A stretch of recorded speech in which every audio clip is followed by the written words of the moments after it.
year I had Kyler Murray, who was going in the mid-rounds. He was an upside play.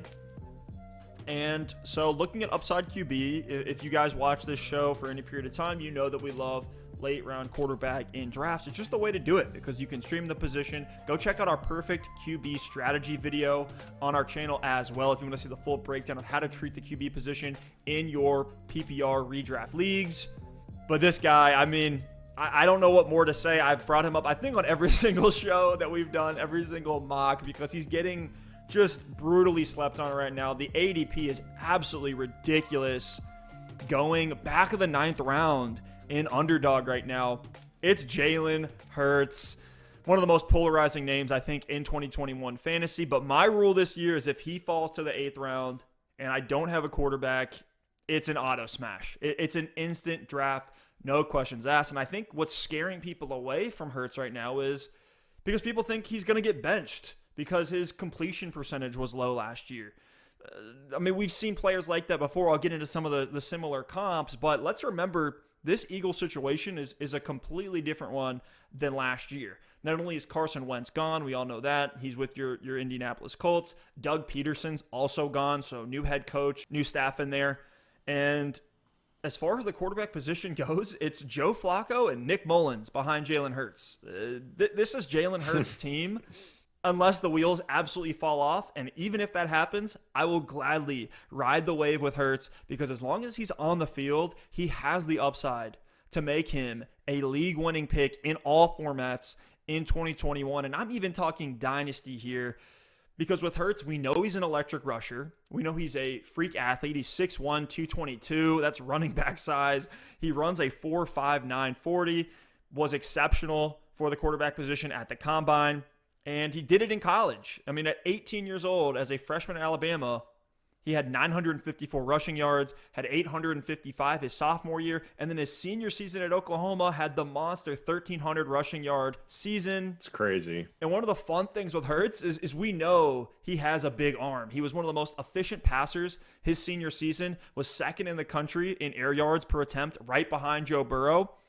And he was ahead of Trey Lance and Justin Fields those years, and everyone's hyped about them this year. So Hurts is exactly the type of prospect we should be looking to take as a high upside gamble in redraft leagues that can be that difference maker. And look at Kyler Murray, who we talked about last year as an MVP. Kyler Murray doesn't even throw the deep ball that often. He's just on a quick pace of play offense. And Murray was still 4th in fantasy points per game. He typically runs the ball 100 times a season at a super efficient 6.2 yards per carry. But another guy to comp to Jalen Hurts would be Josh Allen, who was 3rd in fantasy points per game last year. We know Allen has that monster downfield arm. He ran the ball about 100 times, and a lot of those were touchdowns. He may not necessarily have been the most efficient rusher, but he is putting up fantasy points there.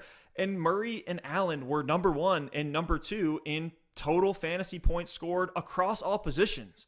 And this isn't the first time we've seen it happen. We've seen guys like Deshaun Watson, Lamar Jackson, even Patrick Mahomes, Justin Herbert last year, who can be mobile at times, can move around in the pocket, and has that monster arm. And the thing that people get hung up on with Hurts is that completion percentage, right? Is his accuracy in the passing game. And last year it was bad.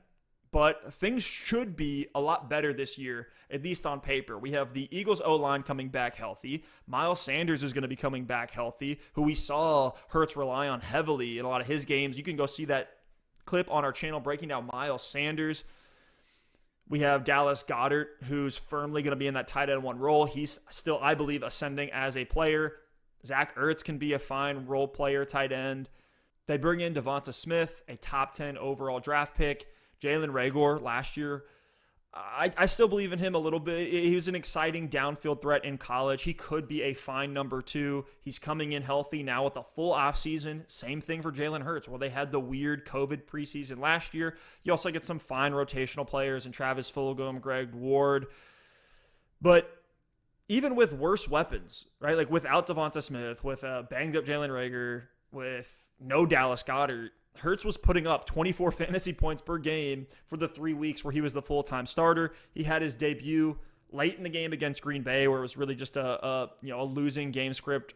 Eagles had no chance to win. They're like, sure, let's just see what we have in the rookie. And we all know about Doug Peterson being a coward and pulling Jalen Hurts in Week 17 for Nate Sudfeld. So while it's a limited sample size, I do want to make a comp to another rookie quarterback, and it's Josh Allen. I mean, we look at what Josh Allen did as a rookie. A lot of people were out on him because of that low completion percentage. Josh Allen, though, finished the year on a tear in 2018, won people fantasy championships, was the QB1 from weeks 12 to 17 coming back from injury. Allen in that stretch didn't throw more than 230 yards in a game. He had a disgusting 52% completion rate, had 6 rushing touchdowns, though, in 6 games. Jalen Hurts last year was running efficiently at 6.1 yards per carry on 12.7 carries per game on the ground, had 3 rushing touchdowns in his 5 starts, with 2 of those being, he didn't play the whole game. He threw the ball just as deep as Josh Allen at 8.1 yards per attempt. Hurts is from that Josh Allen blueprint, and that's the type of production he could be putting up in year 2, where he has moderate passing game success, but prolific rushing production. And so for me, the question is simple. I mean, do I want the potential of a top 10 fantasy scoring asset on my roster? Even in a best case scenario, you're not getting that from Antonio Brown or Curtis Samuel or, Damian Harris or Leonard Fournette, Michael Carter, all these mid-round upside names. Why not go for a player who's in a position that's way more secure in quarterback where, look, if we know they play, they're going to get volume. It's not like you can get in these, bad game scripts. Even guys like Calvin Ridley and Amari Cooper that we're talking about are inevitably going to have games where they see like 4 targets. And it's just the matter of what it is. Nothing else you could have done there. You played the matchups. You plugged them in. With the quarterback, they're putting their hands on the ball every single snap. I know that was a loaded take, but I've had a lot of questions on Hurts. And keep them coming, because I'm going to start directing people to this video all in on Jalen Hurts this year. He fits that profile of a true league winner at the quarterback spot in fantasy. Steph, I got to give you credit. I mean, I respect the fact that you're taking all your chips and you're pushing them to the middle of the table on Jalen Hurts. And you've been doing it all offseason, but this is really that final, all-in moment for Hurts. And I'm definitely not as in on Hurts as you are. I've taken him in a couple places if I get him at value or he falls around or things like that. So I certainly think he should be fine this season. I think he'll have his moments. I think he'll have his games. But, man, like that's a fire take. I certainly think it is in the range of outcomes. I'm not necessarily betting on it the same way you are. But come into the season, we're going to see. And if you were right, then you just picked up one of those guys that could be a league winner at the quarterback spot. You mentioned all the comps. Last year it was Kyler Murray. The year before that it was Lamar Jackson. If you find that next upside rushing quarterback that breaks out in the middle to late rounds of your draft, like you're going to be in a great spot to make a push in your league. And the thing is, if you're wrong, to your point, like if you take an 8th or a 9th round pick and you draft a quarterback and you get to stream him certain weeks and he has some upside, like you're going to be okay. It's not like this is a 2nd round pick you're burning on the quarterback position. So I like the take. I respect you for pushing all your chips in on Hurts. Let's go. And he's one of these polarizing guys that we get some of, the most outlandish, crazy questions on, and honestly the highest volume of questions. So it's going to be really fun to watch him play this season. And now for everyone watching, where we stand and where Steph stands on Hurts in 2021.